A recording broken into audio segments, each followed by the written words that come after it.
We finally made it to the campsite after what felt like forever driving down those bumpy back roads. It was way out there, deep in the woods, no signal on any of our phones, nothing but trees surrounding us. Honestly, though, that was the whole point. Me, Ryan, Jesse, and Luke. We'd all been dying to get away from the city for a bit, to just switch off and breathe for a couple of days. So we found this spot, a clearing tucked away between thick trees. Seemed perfect. The first thing we did was set up our tents. Jessie struggled with hers naturally, so we all ended up helping her. Luke got the fire going pretty quick, and once that was crackling, the whole place felt kind of cozy. The sky was turning that deep orangey color as the sun started setting, and it all looked, well, it was exactly what we needed. Just quiet, peaceful, nothing but the sounds of the fire and the occasional breeze moving through the trees.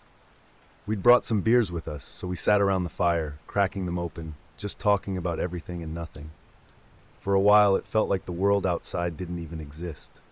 No traffic, no work stress, no constant noise, just the four of us hanging out. We figured we'd go hiking the next day or maybe hit the lake nearby. But for now, it was nice to just sit there and relax, the warmth of the fire taking the edge off the cool evening air.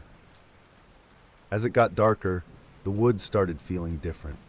Not in a bad way at first, more like the trees were closing in around us, making it feel even more isolated. But the fire gave off just enough light to keep things from feeling too creepy. It was the kind of quiet where you can hear everything. The crackling of the fire, the occasional snap of a branch underfoot somewhere in the distance. Then after a while, I heard it. A rustling sound coming from the trees just beyond the edge of the clearing. It wasn't loud, more like something moving softly through the underbrush. At first, I thought it was probably just a deer or something. Animals move around all the time out here, right? But then the sound came again, closer this time, and it wasn't just rustling. It almost sounded like, I don't know, maybe footsteps? I wasn't sure, but it put me on edge. Ryan must have heard it too, 'cause he stopped mid-sentence and looked out into the trees. "You guys hear that?" he asked. We all listened, but whatever it was had stopped. I shook it off, figuring it was just my imagination. But something about that moment didn't feel right. Later that night, we were all still sitting around the fire, just talking and laughing. Jessie had her back to the woods, and every so often she'd glance over her shoulder like she was spooked. We all were, to be honest, but none of us said anything. It was that kind of quiet that makes you feel like you're being watched, you know? Still, we pushed through, acting like it was nothing. Then it started, real faint at first. I thought it was the wind, but no, this was different. There were these low whispers, like someone talking just out of earshot. I couldn't make out the words, but they were definitely there, coming from the trees behind us. At first, I thought maybe I was hearing things, but then Ryan asked, "Did you guys hear that?" His face was serious now, his eyes locked on the dark line of trees just outside the glow of the fire. Jessie turned around quick, staring into the woods like she was expecting something to jump out. I could see the unease spreading, everyone looking at each other, waiting for someone to laugh it off, say it was nothing. But no one did. The whispers kept coming, soft and steady, almost rhythmic. It sounded like a conversation, but too far away to catch any real words. Luke stood up, grabbed his flashlight, and shone it out into the trees. The beam cut through the darkness, but there was nothing there. No movement, no sign of anyone. Just trees swaying slightly in the wind. "Probably just the wind," Luke muttered, but he didn't sound convinced. He sat back down, but none of us were laughing anymore. We kept hearing the whispers, sometimes closer, sometimes farther, like they were circling the camp. It was starting to feel like we weren't alone out there. After a while, the whispers seemed to fade, but the mood had shifted. Everyone was on edge. I kept glancing over my shoulder, expecting to see something standing just beyond the light. Ryan threw more wood on the fire, trying to keep it blazing bright. No one wanted to admit it, but we all felt it, that creeping sense of being watched. The next morning, we all woke up pretty groggy. No one had really slept well after the weird stuff last night. Jessie was the first one out of her tent, and I remember hearing her say, "Guys, come look at this." I crawled out of my sleeping bag, figuring it was nothing, but as soon as I saw her standing there by the edge of the clearing, I knew something was up. Ryan and Luke were already next to her, staring down at the ground. I walked over, and there they were, these huge, heavy footprints pressed into the dirt. They weren't ours. We hadn't been walking around the camp that night, especially not in that direction. The prints were deep, like whoever, or whatever, made them weight a ton. And they weren't like normal shoe prints either. They were wide and kind of uneven, like something was dragging its feet. Luke crouched down, running his hand over the edge of one of the prints. "That's not an animal," he said quietly, like he was trying to convince himself. "Too big." We followed the tracks around the campsite, and they led in a circle, like something had been walking around us while we were asleep. That was when it hit me. Those whispers from last night weren't our imagination. Someone, or something, had been out there, watching us. The tracks led back into the woods, disappearing into the thick underbrush.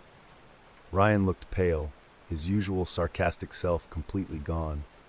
"Maybe it was just some hikers," he said, but we all knew that didn't make sense. We were miles from any trail, and no one hikes barefoot, especially not in the middle of the night. Jessie was quiet, her arms crossed like she was trying to hold it together. "We should just pack up and go," she finally said, her voice shaky. But Luke, always the stubborn one, shook his head. "Let's check it out. See where the tracks go. Maybe there's some logical explanation."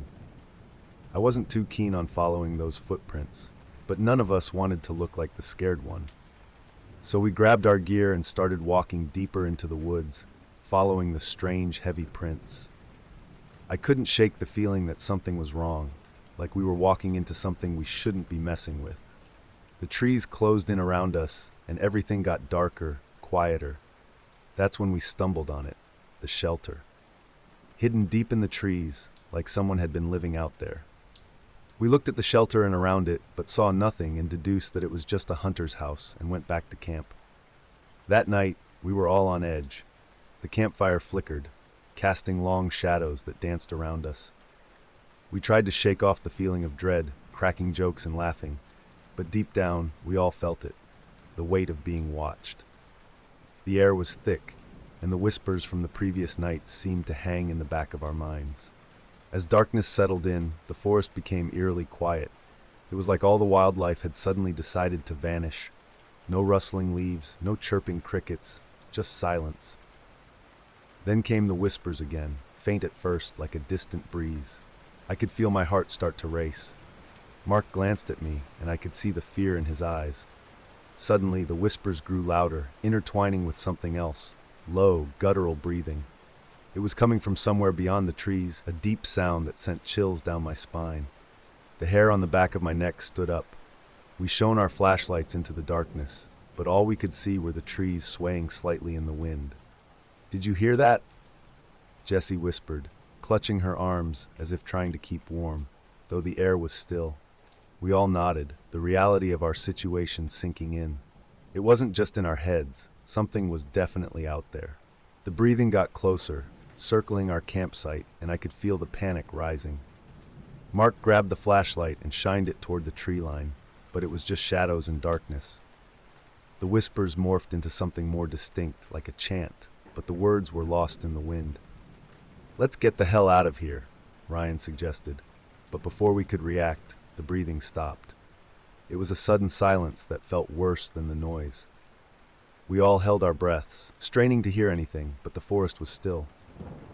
Then, just like that, a figure moved between the trees, something dark and shapeless, barely visible but definitely there. "Did you see that?" I blurted out, pointing into the shadows. Everyone turned, eyes wide. The figure vanished into the underbrush, but we all felt its presence. I could almost hear my heart pounding in my ears. "Okay, that's it," Jessie said, her voice trembling. "We need to leave, now." But we were frozen in place, caught between the fear of moving and the need to escape. The air felt thick with tension, and the whispers returned, now louder, echoing around us. Whatever was out there was closing in, and I knew we couldn't stay much longer. The moment we decided to pack up, a wave of urgency hit us. We scrambled to gather our gear, hands shaking, adrenaline pumping. The whispers had escalated into frantic murmurs, filling the air with a chilling sense of dread. As we moved quickly, I could hear the branches snapping in the distance, almost like footsteps circling us. The guttural breathing from before returned, louder this time, making it clear we weren't alone. My heart raced as I fumbled to shove things into my backpack. Mark kept glancing back toward the trees, his face pale. "Let's go," he shouted, finally breaking the tense silence. We all grabbed our things and took off down the narrow path leading back to the main trail. The darkness seemed to swallow us whole, our flashlights barely cutting through it. The whispers faded, replaced by the sound of heavy breathing that echoed in my ears. We stumbled along, trying to keep our pace steady, but it felt like we were being chased. Every rustle in the underbrush made me jump, and I could swear I saw shadows flitting between the trees, just out of sight. I risked a glance back, and my stomach dropped. A dark figure was trailing us, just a few steps behind. "Faster!" I yelled, urging everyone to pick up the pace. We broke into a full sprint, the fear of being caught pushing us harder. The path was uneven, roots and rocks threatening to trip us up. I could hear the figure gaining ground, its breaths heavy and menacing. "Over there!" Jesse shouted, pointing toward a clearing ahead. We veered off the path, hoping to find a way back to the main road. But as we burst into the open, I could feel the weight of the night pressing in around us. The figure was closer now, and I could make out its shape, tall, dark, and unmistakably human. Just when I thought we might get away, the figure lunged, its outstretched hand reaching for me. I dodged to the side, nearly losing my footing, and I could hear Mark scream as he tripped over a root, falling hard. I glanced back, panic flooding me. The figure paused for a moment, almost as if deciding who to chase. "Keep going," I shouted, forcing myself to focus on the path ahead. We couldn't let it catch us. As I sprinted on, my mind raced with thoughts of escape. The sounds of heavy breathing and whispers echoed behind me, and I could only hope we were getting closer to safety.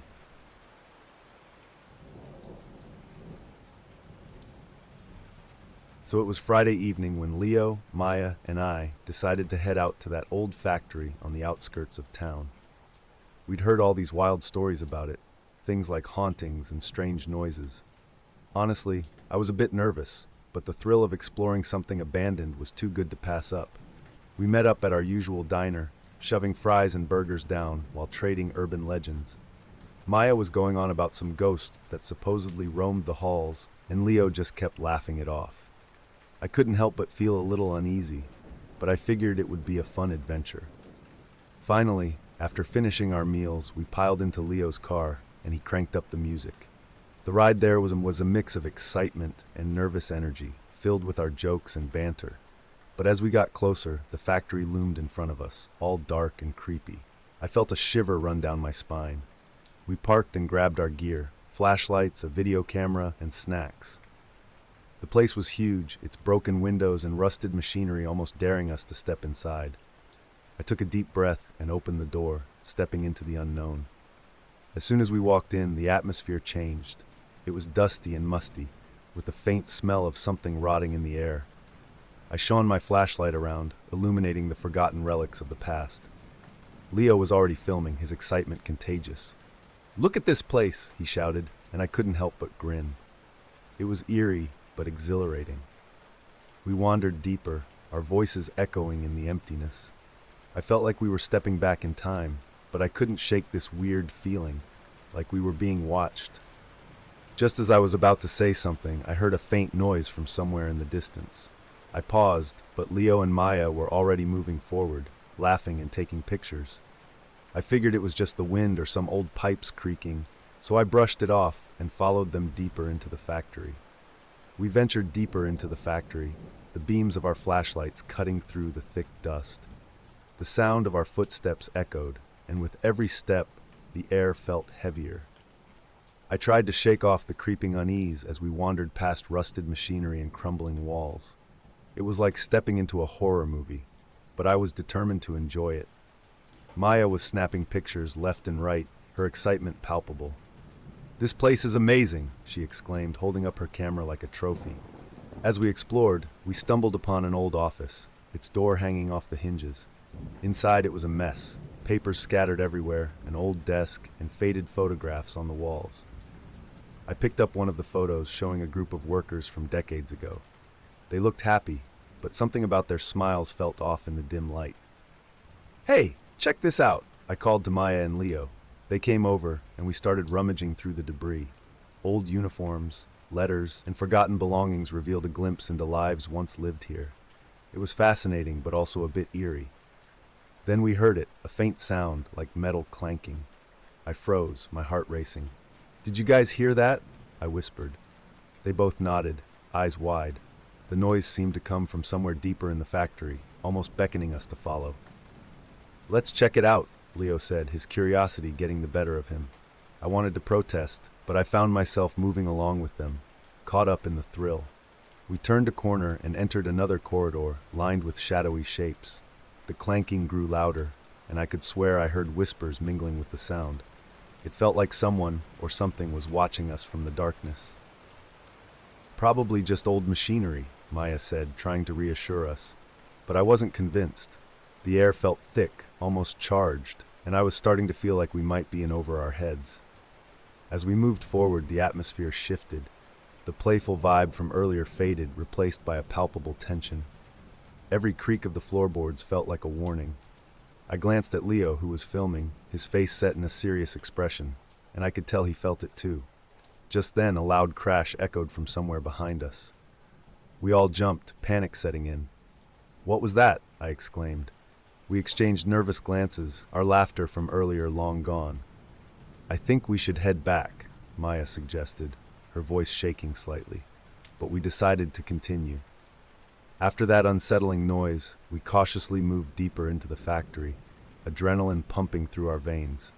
We rounded a corner, and to our surprise, we stumbled upon a door that looked like it hadn't been opened in years. It was partially hidden behind a stack of old crates, and there was something about it that pulled me in. "Should we open it?" I asked, glancing at Leo and Maya. They exchanged hesitant looks, but curiosity won out. "What if there's something cool in there?" Leo said, a hint of excitement breaking through his nervousness. I reached for the doorknob, which felt cold and rusty under my grip. With a firm twist, I pushed the door open, and it creaked loudly, like it was protesting our intrusion. The sight inside was shocking. An old break room, frozen in time. The air was stale, and everything was covered in a thick layer of dust. Tables were overturned, and faded family photos hung crookedly on the walls.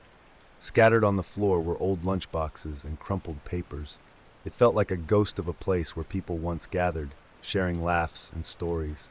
But now, it was just a chilling reminder of what had been lost. "Look at this!" Maya called out, holding up a note that had fallen to the floor. It was yellowed and brittle, the handwriting shaky. As she read it aloud, I felt a chill creep up my spine. It mentioned accidents, injuries, and the eerie feeling that something wasn't right in the factory.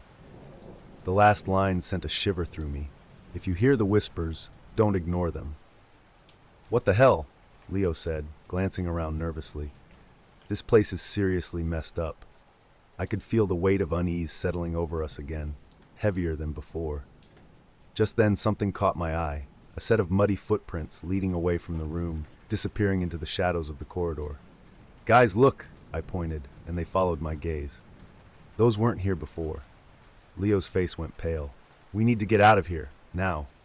I nodded in agreement, but as we turned to leave, the whispers returned, louder, clearer, swirling around us like a storm. It felt like they were trying to warn us, or maybe lure us deeper into the factory. I couldn't tell. Suddenly, a loud bang echoed from the direction we came. We jumped, hearts racing, and exchanged frantic glances. "Did you hear that?" Maya whispered, her eyes wide with fear. "Yeah, we need to move. Now," I said, feeling the panic rise. We rushed out of the hidden room, trying to retrace our steps, but we couldn't find the way out. We didn't stop running until we were sure we were far from that hidden room. The factory seemed more like a maze now, with each turn leading us deeper into the unknown. I tried to catch my breath, leaning against a rusty pillar, but the air felt heavy. There was this sense of being watched. Maya whispered, "Did you guys see that back there?" I nodded. "Those footprints, they weren't ours, and they definitely weren't from some animal." "No, not just the footprints," Maya insisted, her voice shaky.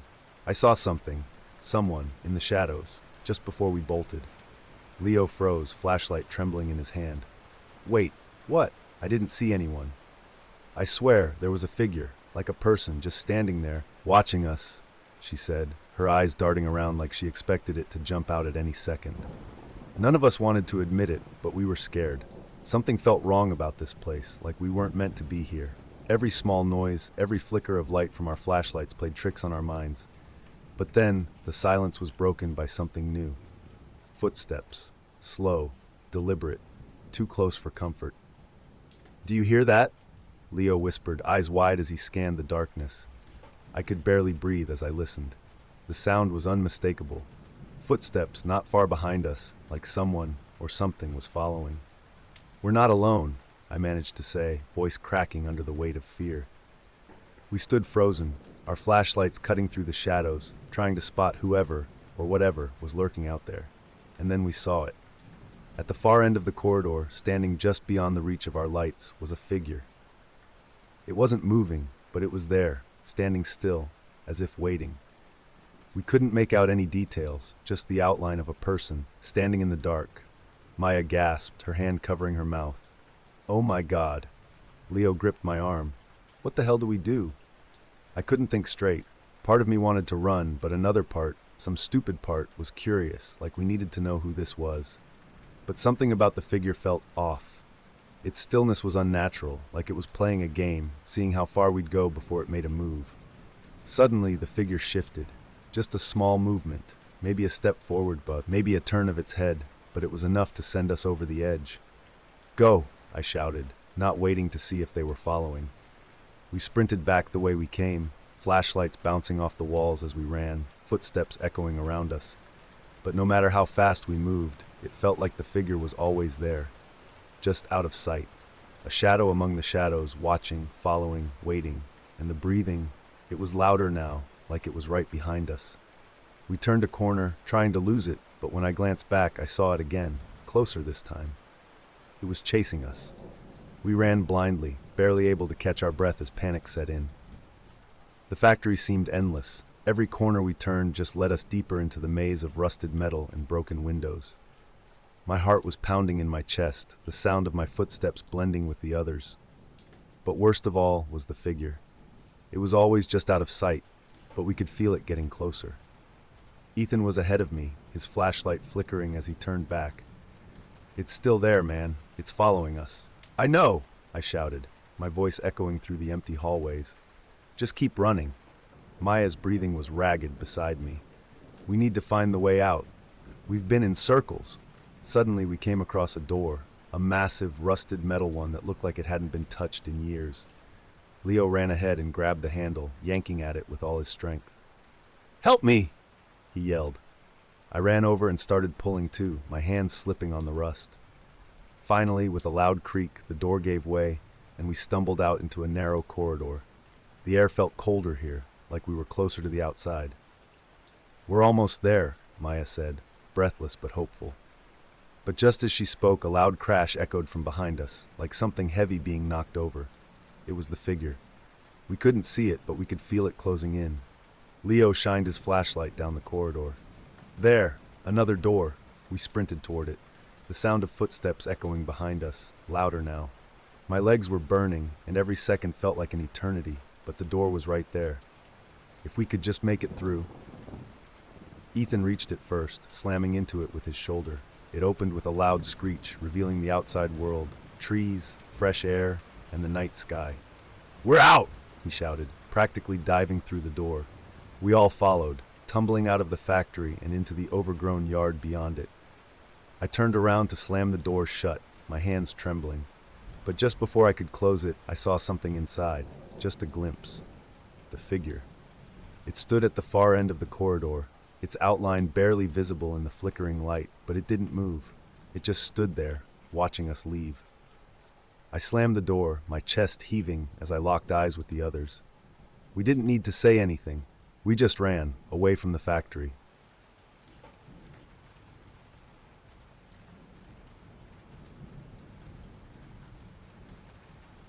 It was a normal day after school, nothing special.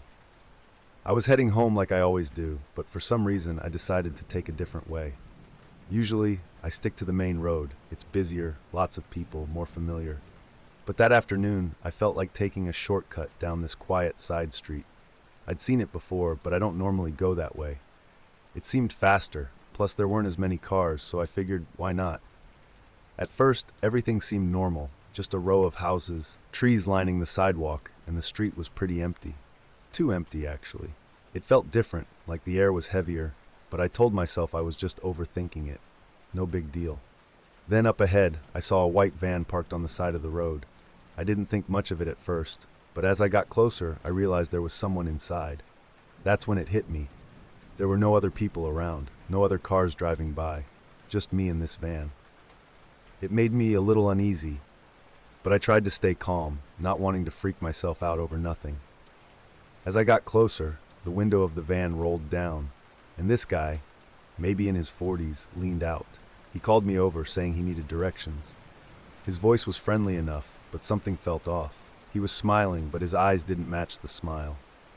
I hesitated for a second, my mind racing. Should I just keep walking? Should I help? I didn't want to be rude or make a scene, so I stopped a few feet away, just out of arm's reach, and asked what he needed. That's when the feeling hit me. Something wasn't right. I couldn't explain it, but the hairs on the back of my neck stood up. As I was explaining the directions, I could feel this knot in my stomach getting tighter and tighter. The guy was staring at me with this strange look, nodding like he was listening, but his eyes didn't quite match his friendly tone. He'd glance at me, then back toward the road, and then over at the side of the van. I noticed his fingers drumming on the steering wheel, fast, like he was anxious about something. My gut was screaming that something was wrong, but I didn't know what to do. I thought about just walking away mid-sentence, but before I could decide, I heard a soft sound, like fabric shifting or someone moving inside the van. The next few seconds felt like a blur. Out of nowhere, the van's side door slid open with this loud metallic bang, and suddenly, there was another guy, hidden in the back. His face was shadowed, but I could see enough to know he wasn't there to help. He lunged at me so fast, I barely had time to react. 1 second I was standing there, trying to make sense of what was happening, and the next, I felt his hand clamp down on my arm, strong and rough. For a moment, I was completely frozen. My mind was screaming at me to move, to do something, but my body wasn't responding. His grip tightened, and I could feel the weight of the situation sink in. This was real. I could hear the first guy saying something, but it was all muffled, like the world had gone underwater. Then, out of nowhere, adrenaline kicked in. My body finally listened. I yanked my arm with all the strength I had, twisting hard enough that his grip slipped just for a second. It was all I needed. I pulled away and started running, my heart pounding so loud in my ears I could barely hear anything else. I sprinted down the street, my breath coming in sharp, panicked gasps. The sound of the van's engine roaring to life sent another jolt of fear through me. I didn't dare look back. I knew they were behind me. My mind was racing, trying to figure out where to go. Every house on the street seemed too far, every turn too risky. I just kept running, pushing my legs as fast as they would go, hoping I could outpace them. I dashed down the street, the sound of my own footsteps drowning out everything else. My heart raced as I spotted a yard up ahead, with a tall fence that looked just low enough to jump. I didn't think twice. I leaped over, landing hard on the other side. I glanced back, catching a glimpse of the white van tearing down the road. The sight made my stomach drop, and I bolted toward the next house, praying I could find a place to hide. I zigzagged through backyards, ducking behind trash cans and bushes, trying to stay out of sight. Every creak of a branch or rustle of leaves sent a fresh wave of panic through me. I heard shouting in the distance. One of them was yelling, and it felt like they were getting closer. I sprinted to another yard, pushing through some overgrown bushes. My breath was ragged, and I could feel the fear wrapping around me, tightening like a vice. Then, just as I thought I was safe for a moment, I heard footsteps behind me, fast and heavy. I turned to look, and my heart stopped. One of the men had jumped over the fence right behind me. He was close, too close. I stumbled backward, adrenaline coursing through me. I didn't have time to think. I turned and ran again, my legs screaming as I pushed them to keep going. I darted toward the next house, throwing myself against the side of it to catch my breath, praying he wouldn't see me.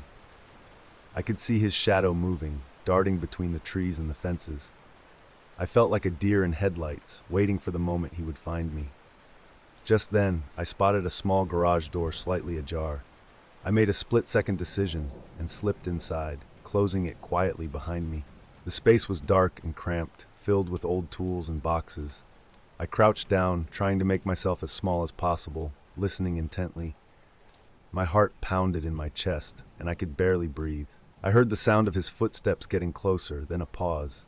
Silence hung in the air. I was sure he'd heard my heavy breathing. I pressed my back against the cold wall, wishing I could just disappear. The seconds felt like hours as I waited, the fear coursing through my veins. Then I heard him again, this time moving away from the garage. I took a breath, but I knew I couldn't stay hidden forever. I had to find a way out of there, a way to get help. But first, I needed to know if he was really gone. I didn't stop running, not until my legs felt like they might give out beneath me. Somehow I managed to burst out of the side street, right onto the main road. I stumbled forward, waving my arms frantically, hoping someone would stop. I heard the van's engine roar again behind me, and without thinking, I dashed into the middle of the street. A car screeched to a halt just inches away from me. I barely had time to react as I yanked open the passenger door and begged the driver, a middle-aged woman, to let me in. "Please, they're after me!" I was gasping for air, barely able to get the words out, but I must have looked desperate enough because she didn't hesitate. She unlocked the door, and I threw myself into the seat, slamming the door shut behind me. "Go, please! Just drive!" I screamed. The woman glanced in her rearview mirror and must have seen the van speeding toward us. Without saying a word, she hit the gas and we took off. The van followed for a few seconds, but then it slowed down and made a sharp turn down a different road. I collapsed into the seat, my heart still pounding like crazy. My whole body was shaking. I could barely believe I'd made it out of there. The driver asked if I was okay, if she needed to take me to the police, but all I could do was nod, still catching my breath. As we drove, I kept glancing back through the rear window, half expecting to see the white van tailing us again, but the street was empty. I wasn't sure if they'd given up or were waiting to try again, but for the moment, I was safe.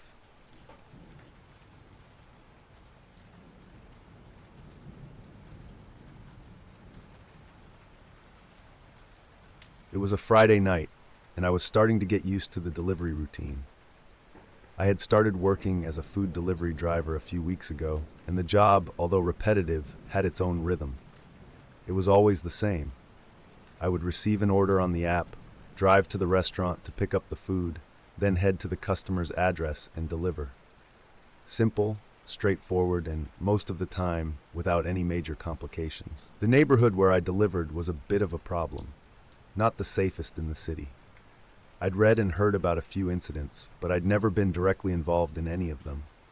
I knew that the faster I made the deliveries, the less chance there was of something going wrong.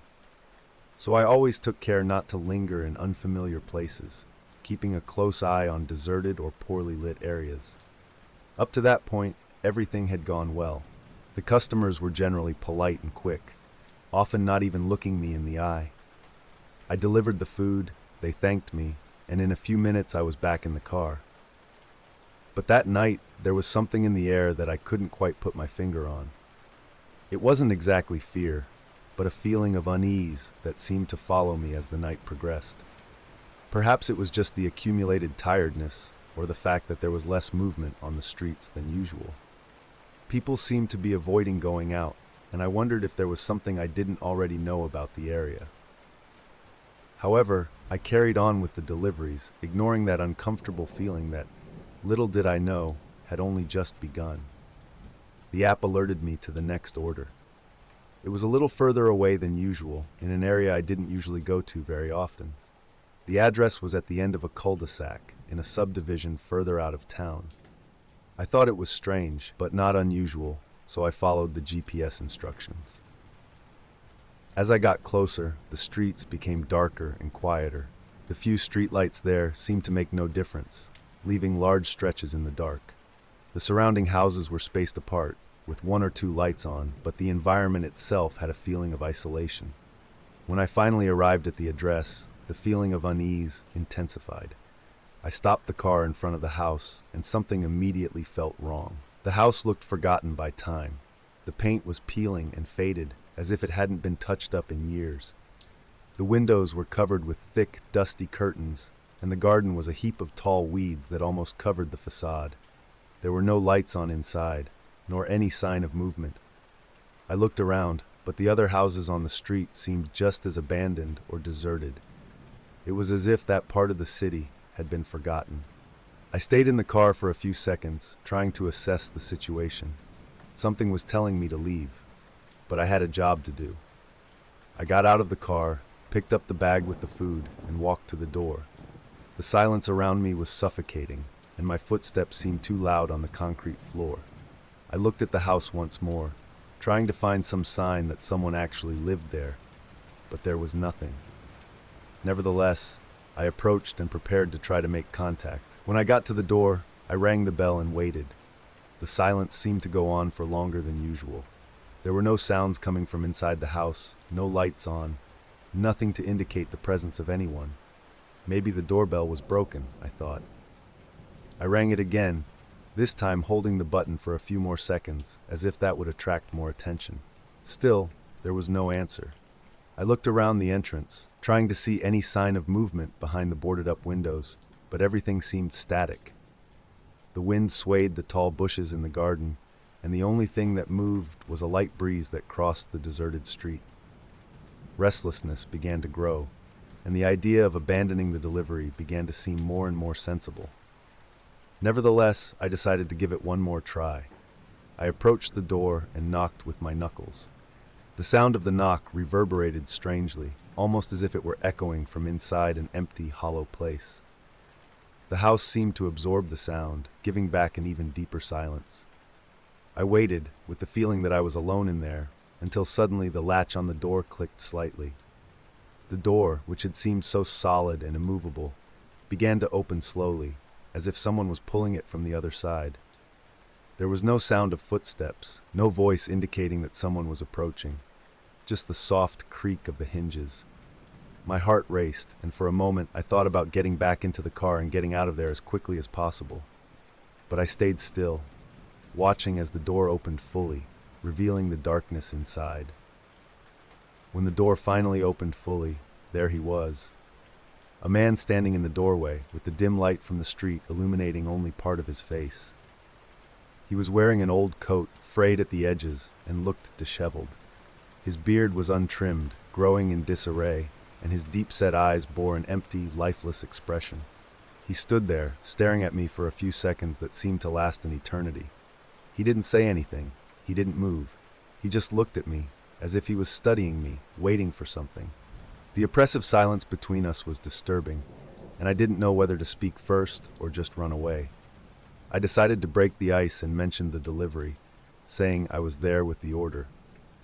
He didn't reply. Instead, he made a vague gesture with his hand, pointing inside the house as if to invite me in.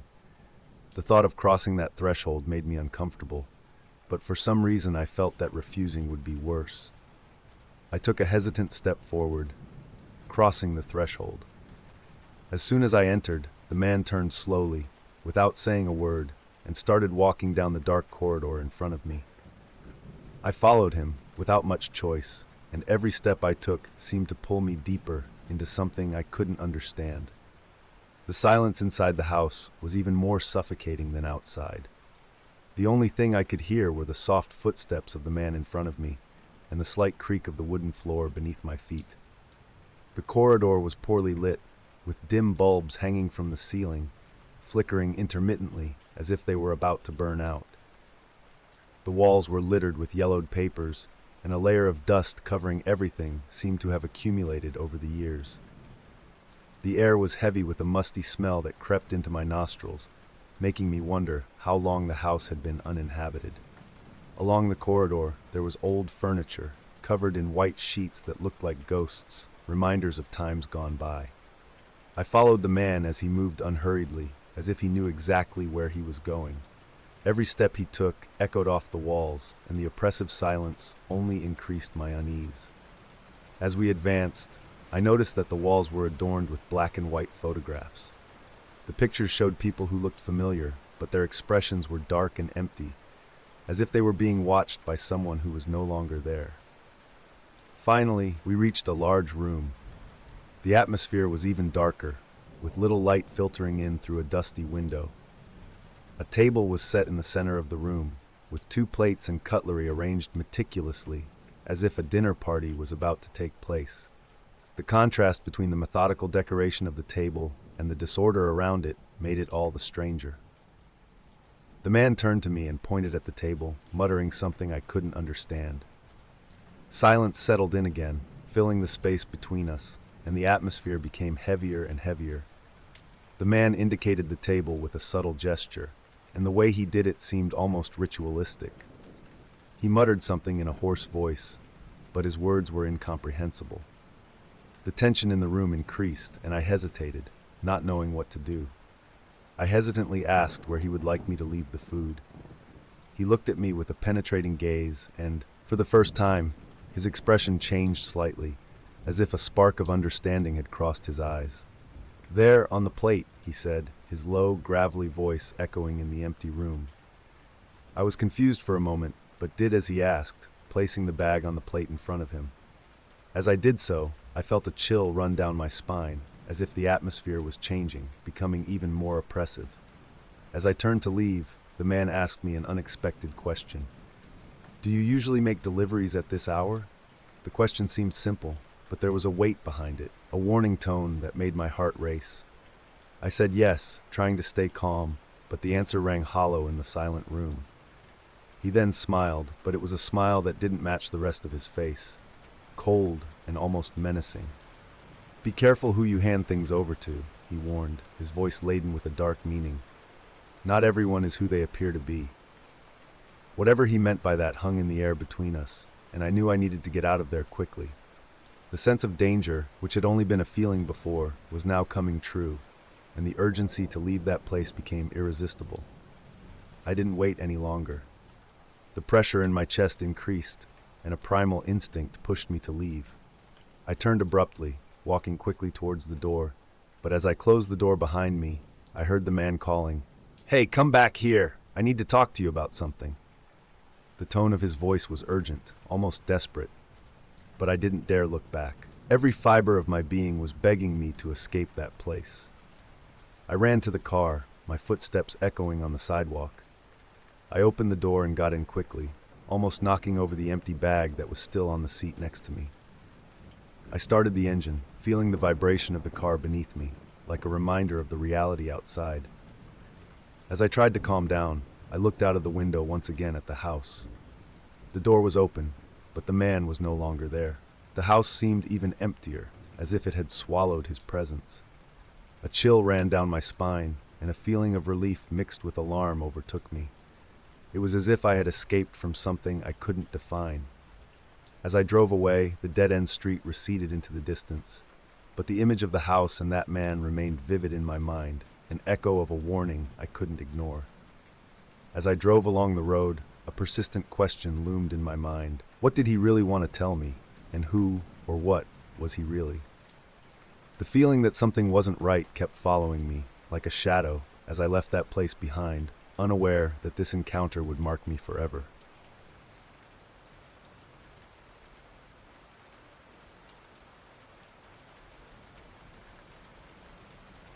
I had just moved into a new apartment. The building was old, with architecture reminiscent of a time when buildings were built to last. The walls were thick, the corridors narrow, and the sound echoed in a peculiar way in that enclosed space. Despite the vintage charm, some details revealed the years of wear and tear. The elevators, for example, made a metallic sound, almost like a deep groan, every time they went up or down. It was the kind of noise that didn't go unnoticed, as if the whole building was complaining about its own weight and age. Over the first few days, I got used to my surroundings. The apartment itself was small, but cozy. There was something comforting about being surrounded by such solid walls. Everything seemed peaceful, except for one detail that I began to notice on the very first day: my next-door neighbor. He was a strange man. As far as I could tell, he lived alone and rarely left the house. I only saw him once that first day, while he was carrying a supermarket bag. The way he looked at me, or more precisely, the way he avoided looking at me, was what caught my eye. He walked past me with distant eyes, as if I wasn't there. There was something in his eyes that disturbed me, an absence of life, an emptiness that was hard to ignore. It was a disconcerting first impression, but I decided not to think about it too much. After all, we all have our moments of distraction. The day after the move, I had my first close encounter with the neighbor. I was going out to sort some things out when I saw him again in the hallway. He was standing in front of his apartment door, carrying the same grocery bag I had seen before. The man was motionless, as if he was waiting for something, but not really paying attention to his surroundings. When I passed him, I tried to be cordial, nodding and letting out a casual greeting. He didn't respond, however. He didn't even look away from me. His eyes remained fixed on some point ahead, as if he were looking through the wall. It was as if he was physically present, but mentally distant, stuck somewhere I couldn't reach. The absence of any reaction was disconcerting. It wasn't ordinary rudeness, but something deeper, as if I were invisible to him. Despite this, I continued on my way, ignoring the unease that this silent interaction had provoked. The image of him standing there, his eyes empty and his expression distant, remained etched in my mind. I spent the rest of the day trying not to think about it, convincing myself that maybe he was just a reclusive man, a reserved type who avoided any kind of social contact. Even so, something about that exchange, or the lack of it, didn't seem right. Days passed, and little by little, I began to notice a disturbing pattern in my neighbor's behavior. Always late at night, almost 3 in the morning, I would hear the sound of heavy footsteps echoing down the corridor. At first, I thought it was normal. Living in an old building meant that sounds propagated differently, and I imagined that residents might pass through in the early hours of the morning. However, something caught my eye. These footsteps stopped right in front of my door, as if someone was standing there, waiting or listening. The first time I noticed it, I thought it was just a coincidence. Perhaps he was looking for something in his keys, or was simply walking past slowly. But when it happened again the following night, I started to get suspicious. It was always the same. The sound of footsteps began at the end of the corridor, and slowly they came towards me. Slow, heavy footsteps, each one causing a slight creak in the floorboards. When they reached my door, there was a pause. Silence took over for a few moments, before the footsteps moved away, back towards the neighbor's apartment. This went on night after night. I would lie in bed, anxiously waiting for the moment when the footsteps would stop again. I began to wonder what he was doing standing outside and why he always chose my door. The situation became more and more disturbing, and my mind began to imagine scenarios that I preferred not to believe were true. It was strange and disturbing behavior, but what was most frightening was the pattern. He seemed to follow a meticulous routine, as if he had a specific purpose in stopping at my door, a ritual that only he understood. One night, after weeks of hearing those disturbing footsteps, I decided I couldn't ignore the situation any longer. It was just after 3 in the morning when I heard the familiar sound of footsteps starting down the corridor again. My heart raced, but this time, instead of waiting for the sound to go away, I decided to act. With each approaching step, my breathing became heavier. When I finally heard the footsteps stop in front of my door, I slowly got out of bed. I walked to the door, trying not to make a sound. I stood still for a few seconds, listening to the silence on the other side. I took a deep breath, and with a quick movement, opened the door. There he was, my neighbor, standing in the hallway, looking straight at my door as if he was expecting something. For a second, our eyes met, and the surprise on his face was evident. He hadn't expected to see me there. The shock lasted only an instant. Without saying a word, he looked away, as if I didn't exist, and turned slowly, starting to walk back to his apartment. There were no explanations, no apologies. He simply walked towards his door with an unsettling calmness, as if it were completely normal. When he got to his apartment, he opened the door and went inside, closing it with an eerie calm, almost as if to emphasize that this was not the end. I stood in the hallway for a few minutes, my heart still racing, trying to process what had just happened. The fact that he hadn't said anything, hadn't made any comment about standing in front of my door in the middle of the night, made it all the more disturbing. I went back to my apartment and locked the door, but the feeling of insecurity persisted. I knew it wouldn't end there. Something else was going on, and that silent encounter in the hallway only increased my suspicion. After that encounter in the hallway, something changed. The uneasy feeling that was once just a suspicion now became a certainty. There was something deeply wrong with my neighbor. The nights followed the same pattern, but this time I could no longer ignore what was happening. The footsteps continued, but somehow became more calculated, as if he knew I was aware of his presence. And the feeling that he was on the prowl, that I was the focus of his attention, grew with each night. To try to protect myself, I began to take simple measures, such as leaving a chair against the door at night. It wasn't exactly a barrier, but it somehow gave me a false sense of security. However, it didn't seem to be enough. My paranoia grew, and any unusual sound made my heart race. Then, one particularly quiet night, something different happened. I was about to fall asleep when I heard a sound that made me freeze. It wasn't the usual heavy footsteps, but a more subtle noise, a scratching, like metal scraping against wood. I got up carefully and walked towards the door, my feet barely touching the floor. I put my eye to the peephole, and what I saw paralyzed me. My neighbor was crouching right in front of my door. He was holding something thin and shiny, which looked like a blade, and passing it through the gap in the door, slowly and methodically. I don't know what he was trying to do, but there was something unsettling in his expression. He no longer looked like the distant man I'd seen the first few days. His gaze was fixed, with an almost obsessive concentration.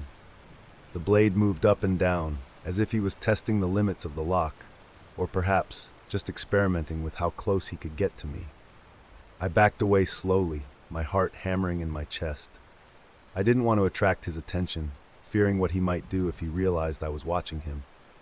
I went to the bedroom and picked up the phone, thinking about calling the police, but I hesitated.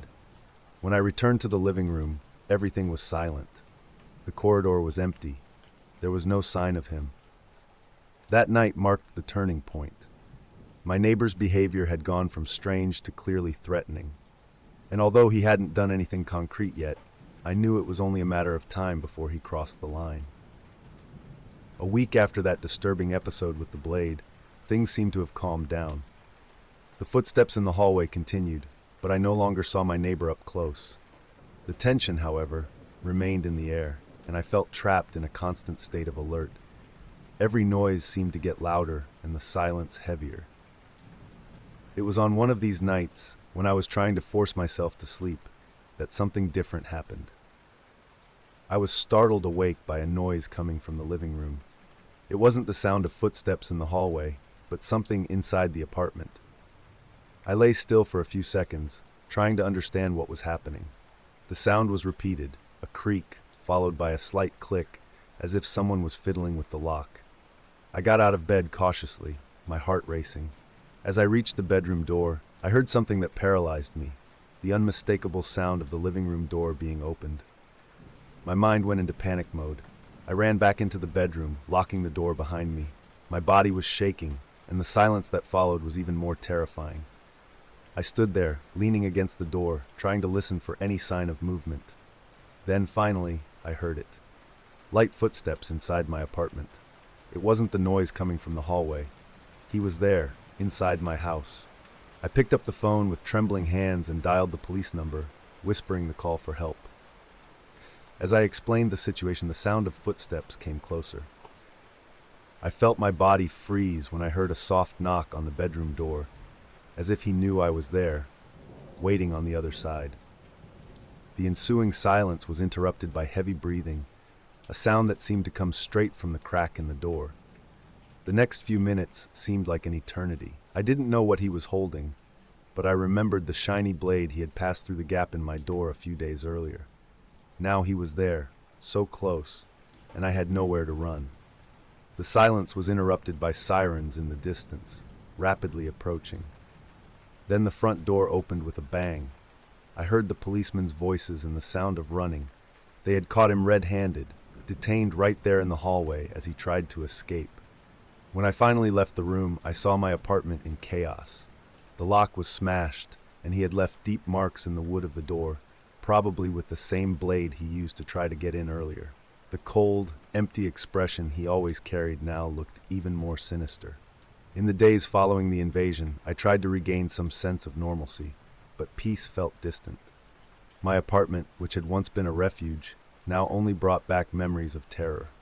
Every noise, every movement in the building made me relive that night. Even knowing my neighbor was in custody, the feeling of insecurity remained. After the incident, I went to the building management to learn more about him.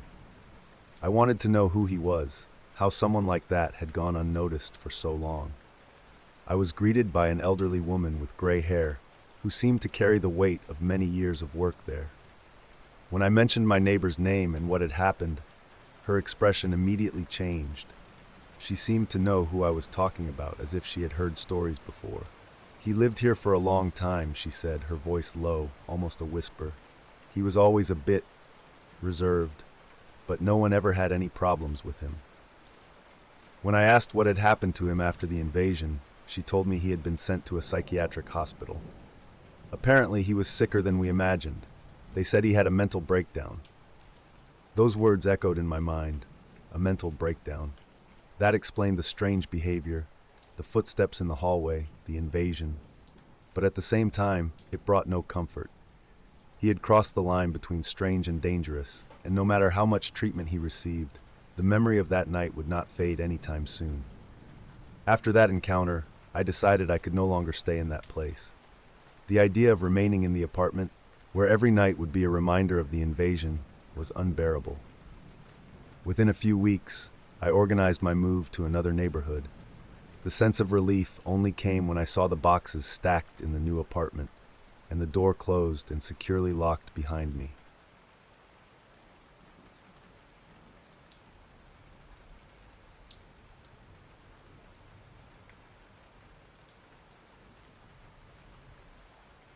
It was a sweltering summer afternoon when I decided to embark on a solo trip to explore an old, abandoned train station nestled in a remote rural area. My passion for history and photography had always driven me to uncover hidden gems from the past, and this place promised a perfect opportunity to capture haunting images of what remained. As I arrived, the sun beat down relentlessly, casting long shadows over the rusted tracks and the grassy platforms, creating a contrast between the vibrant summer day and the decay of forgotten memories. The station stood as a small relic, its wooden structure beginning to show signs of deterioration. The once clear windows were now shattered, allowing only thin slivers of light to penetrate the dim interior. With a creaking door that protested my entrance, I stepped inside, greeted by a heavy air thick with the scent of mold and decaying wood. The walls were adorned with faded posters, remnants of a time long past, advertising train routes to towns that had long since disappeared. Stepping into the main hall, I felt a thrill of excitement. My camera was ready, and I began exploring the dimly lit corners, eager to document every detail of this forgotten place. A clock on the wall stood still, its hands frozen at a moment lost to time, echoing the stillness that enveloped the station. The waiting room was filled with splintered benches and a dusty ticket counter, giving the impression that it had been abandoned in haste, left to the mercy of time and nature. As I approached the station, a sense of anticipation swelled within me. The gravel crunching under my feet echoed softly in the quiet surroundings, amplifying the stillness of the rural landscape. Towering trees framed the clearing, their leaves rustling gently in the warm breeze, but all I could focus on was the dilapidated building before me. It loomed like a ghost of a bygone era, its weathered facade and peeling paint telling stories of better days. Upon stepping onto the platform, I noticed the remnants of rusted tracks winding away into the distance, now overgrown with grass and weeds. The air was thick with nostalgia, but a faint chill lingered at the back of my mind, a subtle reminder that I was venturing into the unknown. The sun cast an almost surreal glow on the scene, and I felt as though I had stepped into a time capsule, isolated from the modern world. Pushing the creaky door open, I was immediately enveloped by darkness, a stark contrast to the bright summer day outside. Dust motes floated lazily in the filtered light, revealing the neglected state of the station. Broken windows allowed only fragmented rays of sunshine to pierce the gloom, illuminating the remnants of forgotten lives. The interior was a cacophony of decay and abandonment, with shattered remnants of the past scattered throughout. I took a deep breath, filled with a mix of excitement and trepidation, as I stepped further inside, eager to uncover the secrets this old station held. As I stepped through the creaking door, the atmosphere shifted dramatically. The room was dimly lit, filled with shadows that danced ominously across the walls. My eyes gradually adjusted to the low light, revealing an array of discarded objects scattered about. Old tools, rusted machinery, and broken furniture cloaked in layers of dust. But what caught my attention most was the figure standing in the far corner, partially obscured by darkness. At first, I thought it was merely another abandoned relic of the past, but as I stepped closer, my heart dropped. It was a man, disheveled and unkempt, with wild hair and ragged clothing that looked as if they hadn't seen a wash in ages. He stood completely still, his gaze fixed intently on the wall, as though he were captivated by something only he could see. I felt an unsettling wave of anxiety wash over me, and an instinct to retreat began to take hold. "Excuse me," I called out, my voice wavering slightly. He did not respond, nor did he even seem to acknowledge my presence. Instead, he continued to stare blankly, his expression eerily vacant. My pulse quickened, and I took a cautious step back. Suddenly, he turned his head ever so slightly, just enough for me to see his face in the dim light. His features were gaunt, almost skeletal, with dark circles under his eyes that hinted at a life of neglect or torment. Then, without a word, he broke into an unsettling grin, a smile that felt wrong, as if it belonged to someone completely unhinged. I instinctively took another step back, but the man began to move towards me, dragging something behind him on the ground. The metallic sound I had heard earlier intensified, and my heart raced as I realized he was dragging a heavy iron bar. A few steps later, he stopped and stepped back. I was scared, but curious about what that man was doing there with that iron bar in his hand. I decided to enter the room, assess the situation, and try to talk to the man. Maybe he wasn't as dangerous as he seemed, because if things calmed down, I could go back to my photo session. When I entered the dimly lit room, I was instantly enveloped by an oppressive atmosphere that seemed to weigh down on me. The air was thick with dust, a stagnant blend of decay and abandonment that made every breath feel heavy in my lungs. The faint smell of mold and rotting wood mingled with the scent of old things, creating a disturbing olfactory assault that made me realize just how abandoned this place was. The room itself was a mess of forgotten artifacts, remnants of a time long past. Old wooden beams crisscrossed above, their surfaces rough and cracked. The walls, painted a faded shade of green, were peeling in places, exposing the raw and weathered wood beneath. Broken windows lined one side, with shattered glass allowing thin beams of sunlight to pierce the darkness, illuminating particles of dust that danced like restless spirits in the air. I stopped in front of him, not too close, maintaining a safe distance. He looked at me with a slight smile, and before I could say anything, he spoke. "Can you hear them?" he asked suddenly, his voice a hoarse whisper. I responded, "Who?" He fell silent, turned to the side, and stared at the wall. "The voices." He took a few steps and stopped again. "What voices?" I asked. He didn't answer, just kept looking from side to side. After a few seconds of silence, he spoke again. "Why are you here?" he continued, his voice now filled with an accusatory tone. "You shouldn't be here." The intensity of his words made me step back. "No, I'm just exploring," I said, trying to remain calm. He took a step forward, the iron bar in his hand swaying slightly. "Exploring? Or are you looking for something?"